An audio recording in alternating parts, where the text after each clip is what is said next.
ایک بزرگ حج کے سفر پر گئے تھے۔ جب وہ ایک جگہ سے گزر رہے تھے، ان کے ہاتھ میں ایک تھیلا تھا، اس میں کچھ پیسے تھے۔ اچانک ایک چور ان کے ہاتھ سے تھیلا چھین کر بھاگ گیا۔ جب چور کافی دور نکل گیا تب اچانک اس کی آنکھوں کی روشنی ختم ہو گئی۔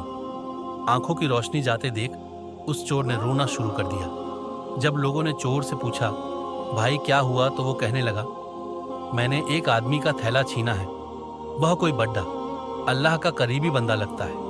میری آنکھوں کی روشنی چلی گئی، خدا کے لیے مجھے اس کے پاس پہنچا دو تاکہ میں اس سے معافی مانگ سکوں۔ جب لوگوں نے پوچھا کہ یہ قصہ کہاں پیش آیا تو کہنے لگا، فلاں نائی کی دکان کے قریب پیش آیا۔ لوگ اس کو اس دکان پر لے گئے اور نائی سے پوچھا کہ اس طرح کا کوئی آدمی یہاں سے گزرا ہے، آپ اسے جانتے ہو؟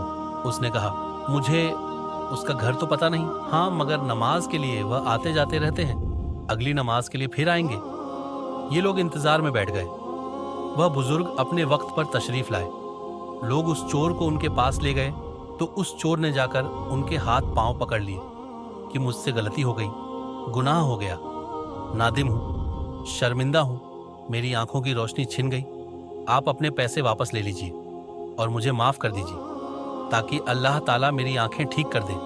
وہ بزرگ کہنے لگے کہ میں نے تو تجھے پہلے ہی معاف کر دیا ہے۔ یہ سن کر چور بڑا حیران ہوا، کہنے لگا، حضرت میں تو آپ کا تھیلا چھین کر بھاگا اور آپ کہتے ہیں کہ معافی مانگنے سے پہلے ہی معاف فرما دیا۔ وہ فرمانے لگے، ہاں میرے دل میں کوئی بات آ گئی تھی۔